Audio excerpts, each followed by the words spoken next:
ಓಂ ಶ್ರೀ ಗುರುಭ್ಯೋ ನಮಃ. ನಮಸ್ಕಾರ ಸ್ನೇಹಿತರೆ, ಆಲ್ರೌಂಡ್ ಕ್ಲಾಕ್ ಕನ್ನಡ ಚಾನಲ್ಗೆ ಸ್ವಾಗತ ಸುಸ್ವಾಗತ.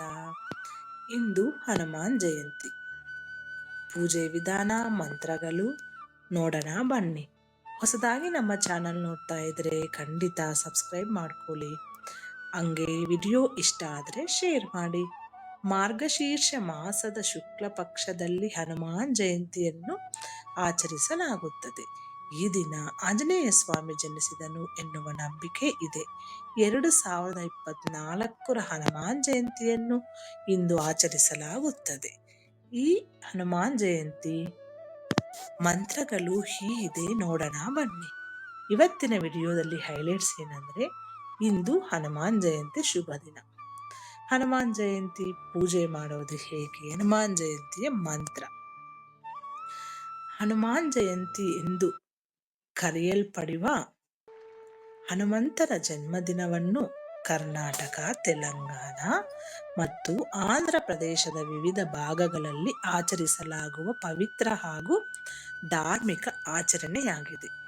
ಆಂಜನೇಯ ಭಕ್ತರು ಈ ದಿನ ಆಂಜನೇಯ ಸ್ವಾಮಿಯನ್ನು ಪೂಜಿಸುವುದರ ಜೊತೆಗೆ ಉಪವಾಸ ವ್ರತವನ್ನು ಆಚರಿಸುತ್ತಾರೆ. ಆಂಜನೇಯ ಸ್ವಾಮಿ ಜಯಂತಿ ಅಥವಾ ಹನುಮಾನ್ ಜಯಂತಿಯು ಮಾರ್ಗಶೀರ್ಷ ಮಾಸದ ಶುಕ್ಲ ಪಕ್ಷದ 13ನೇ ದಿನದಂದು ಬರುತ್ತದೆ. ಈ ದಿನವನ್ನು ಹಿಂದೂ ಪುರಾಣಗಳಲ್ಲಿ ಪೂಜ್ಯ ದೇವತೆ ಎಂದು ಪರಿಗಣಿಸಲಾದ ಹನುಮಂತನಿಗೆ ಸಮರ್ಪಿಸಲಾಗಿದೆ. ದಂತಕಥೆಯ ಪ್ರಕಾರ ಪಾಂಡವರ ಪತ್ನಿ ದ್ರೌಪದಿ ಈ ಆಚರಣೆಯನ್ನು ಮೊದಲು ಆಚರಿಸಿದಳು ಎನ್ನುವ ನಂಬಿಕೆ. ಕರ್ನಾಟಕದಲ್ಲಿ ಈ ದಿನವನ್ನು ಹನುಮಾನ್ ಜಯಂತಿ ಎಂದು ಆಚರಿಸಲಾಗುತ್ತದೆ. ಇದು ಭಗವಾನ್ ಹನುಮಂತನ ಜನ್ಮದಿನವನ್ನು ಗುರುತಿಸುತ್ತದೆ. ಹನುಮಾನ್ ವ್ರತವನ್ನು ಆಚರಿಸುವ ಮೂಲಕ ಭಕ್ತರು ಹನುಮಂತನ ಆಶೀರ್ವಾದ ಮತ್ತು ರಕ್ಷಣೆಯನ್ನು ಬಯಸುತ್ತಾರೆ. ಈ ವರ್ಷ ಹನುಮಾನ್ ಜಯಂತಿಯನ್ನು ಡಿಸೆಂಬರ್ 13 ಶುಕ್ರವಾರ ಅಂದರೆ ಇಂದು ಆಚರಿಸಲಾಗುತ್ತದೆ. ಹನುಮಾನ್ ಜಯಂತಿಯ ಶುಭ ಮುಹೂರ್ತ ಅಂದರೆ, ಈ ಹನುಮಾನ್ ಜಯಂತಿ ದಿನಾಂಕ ಡಿಸೆಂಬರ್ 13 ಶುಕ್ರವಾರ. ಡಿಸೆಂಬರ್ 12 ರಂದು ರಾತ್ರಿ 10:26 ರಿಂದ 13 ಶುಕ್ರವಾರ ಸಂಜೆ 7:40 ರವರೆಗೆ ಇರುತ್ತೆ. ಹನುಮಾನ್ ಜಯಂತಿ ಮಹತ್ವ.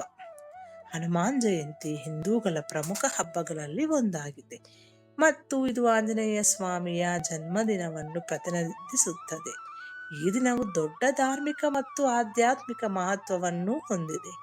ಈ ದಿನವನ್ನು ಚೈತ್ರ ಮಾಸದಲ್ಲಿ ಉತ್ತರ ಭಾರತದಲ್ಲಿ ಭಗವಾನ್ ಹನುಮಂತನ ಜನ್ಮದಿನವಾಗಿ ಆಚರಿಸಲಾಗುತ್ತದೆ. ಆದಾಗ್ಯೂ ದಕ್ಷಿಣ ಭಾರತದಲ್ಲಿ ವಿವಿಧ ತಿಂಗಳುಗಳಲ್ಲಿ ಇದನ್ನು ವಿವಿಧ ದಿನಗಳಲ್ಲಿ ಆಚರಿಸಲಾಗುತ್ತದೆ. ಈ ಮಂಗಳಕರ ದಿನವಂದು ಭಕ್ತರು ಹನುಮಾನ್ ದೇವಾಲಯಕ್ಕೆ ಭೇಟಿ ನೀಡಿ ಹನುಮಂತನ ಆಶೀರ್ವಾದವನ್ನು ಪಡೆದುಕೊಳ್ಳುತ್ತಾರೆ ಮತ್ತು ಅವರಿಗೆ ಪ್ರಾರ್ಥನೆ ಸಲ್ಲಿಸುತ್ತಾರೆ. ಆಂಜನೇಯ ಸ್ವಾಮಿಯನ್ನು ಚಿರಂಜೀವಿಗಳಲ್ಲಿ ಒಬ್ಬರು ಎಂದು ಪರಿಗಣಿಸಲಾಗುತ್ತದೆ. ಇಂದಿಗೂ ಆಂಜನೇಯ ಸ್ವಾಮಿಯ ಭೂಮಿಯ ಮೇಲೆ ನೆಲೆಸಿದ್ದಾನೆ ಎನ್ನುವ ನಂಬಿಕೆ. ಈ ಕಾರಣಕ್ಕಾಗಿ ಆಂಜನೇಯ ಸ್ವಾಮಿಯನ್ನು ಅಮರ ಚಿರಂಜೀವಿ ಎಂದು ಕರೆಯಲಾಗುತ್ತದೆ. ಸೀತಾದೇವಿಯು ಆಂಜನೇಯ ಸ್ವಾಮಿಗೆ ಅಷ್ಟಸಿದ್ಧಿಗಳನ್ನು ಮತ್ತು ನವನಿಧಿಯನ್ನು ಹೊಂದುವ ಆಶೀರ್ವಾದವನ್ನು ಕರುಣಿಸಿದ್ದಳು. ಅವರು ಅನೇಕ ಸಾಮರ್ಥ್ಯಗಳನ್ನು ಹೊಂದಿದ್ದಾರೆ, ಎಲ್ಲಿ ಬೇಕಾದರೂ ಪ್ರಯಾಣಿಸಬಹುದು ಮತ್ತು ಆಂಜನೇಯ ಸ್ವಾಮಿಯಷ್ಟು ಬಲಶಾಲಿ ಯಾರೂ ಇಲ್ಲ. ಆಂಜನೇಯ ಸ್ವಾಮಿಯಷ್ಟು ಬಲಿಷ್ಠರಾಗರು ಅದೆಷ್ಟೋ ಜನ ಕುಸ್ತಿಪಟುಗಳು ಆಂಜನೇಯ ಸ್ವಾಮಿಯನ್ನು ಆರಾಧಿಸುತ್ತಾರೆ ಮತ್ತು ನಿರಂತರವಾಗಿ ಅವನ ಆಶೀರ್ವಾದವನ್ನು ಪ್ರಾರ್ಥಿಸುತ್ತಾರೆ. ಸುಂದರ್ ಎಂಬುದು ಅವಳ ತಾಯಿ ಅವನಿಗೆ ಚಿಕ್ಕವನಿದ್ದಾಗ ಇಟ್ಟಿದ್ದ ಅಡ್ಡ ಹೆಸರು. ಜನರು ತಮ್ಮ ಜೀವನವು ಕಷ್ಟಕರವಾಗಿದೆ, ಸಮಸ್ಯೆಗಳಿಂದ ತುಂಬಿದೆ ಮತ್ತು ಅವರ ಜೀವನ ಎಲ್ಲೋ ಕಳೆದೋಗುತ್ತದೆ ಎಂದು ಭಾವಿಸಿದ ಸಮಯದಲ್ಲಿ ಅವರು ಆಂಜನೇಯ ಸ್ವಾಮಿಯನ್ನು ಪೂಜಿಸಬೇಕು. ಹನುಮಾನ್ ಜಯಂತಿ ದಿವಸ ಪವಿತ್ರ ಸ್ನಾನ ಮಾಡಿ ದೇವಸ್ಥಾನಕ್ಕೆ ಭೇಟಿ ನೀಡಿ ನಾವು ಶುದ್ಧ ತುಪ್ಪದಿಂದ ದೀಪವನ್ನು ಬೆಳಗಿಸಬೇಕು. ಈ ದಿನ ಸಂಜೆ ಹನುಮಂತನನ್ನು ಪೂಜಿಸುತ್ತಾರೆ ಮತ್ತು ಪ್ರಸಾದವನ್ನು ಅರ್ಪಿಸಬಹುದು. ಇವತ್ತು ಅನೇಕ ಭಕ್ತರು ಹನುಮಂತನ ಆಶೀರ್ವಾದ ಪಡೆಯಲು ಮತ್ತು ಉಪವಾಸ ಆಚರಿಸಿ ದೇವಾಲಯಕ್ಕೆ ಭೇಟಿ ನೀಡುತ್ತಾರೆ. ಪೂಜೆಯ ಕೊನೆಯಲ್ಲಿ ಆಂಜನೇಯ ಸ್ವಾಮಿಗೆ ಆರತಿಯನ್ನು ಮಾಡಬೇಕು.